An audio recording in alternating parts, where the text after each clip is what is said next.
when we interviewed, people around our community, it was a feeling of belonging that they were finding in a way that was easy for them to access when maybe they couldn't be in person. So, Yeah. As you know, the telecom industry it's inclusive, and they love each other and they're willing to share.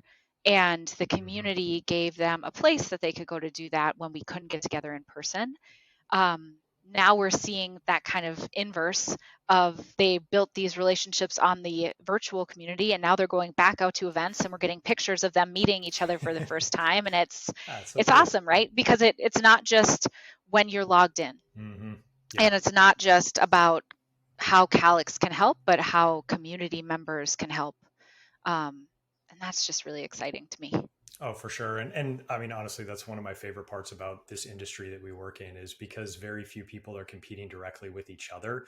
There is so much sharing that happens and willingness to, hey, this is working for me or this isn't working for me. I tried this. I love that aspect of it. And I think, you know, to pat you and your team on the back, you all have done a great job of creating that in a Thanks. digital way to, create that kind of open sharing. I wanted to ask Zach a question. Just he being a little bit slightly younger than Allison, and then Allison and I, being a digital native.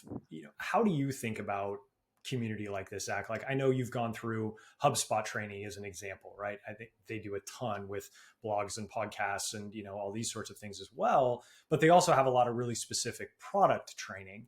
How do you see this, from your perspective, where you've just always been able to Google stuff to learn about it? Allison and I didn't always have that. We didn't have that No, when we were in, early on in our careers. I'd just be we know how curious to to hear your play with the Dewey perspective. Decimal System. Yeah, Don't forget that, exactly. Gabe. Yeah, well, We do have that. if we ever end up at a library, you guys will have a one up on me. But no, to your point, Gabe, I've done a lot of the HubSpot training, and a lot of that's kind of that continued education, learning how to use a specific software, maybe just interacting with other people in the HubSpot community as well. But that's one thing I called out from the HubSpot training is when I did my last training with them.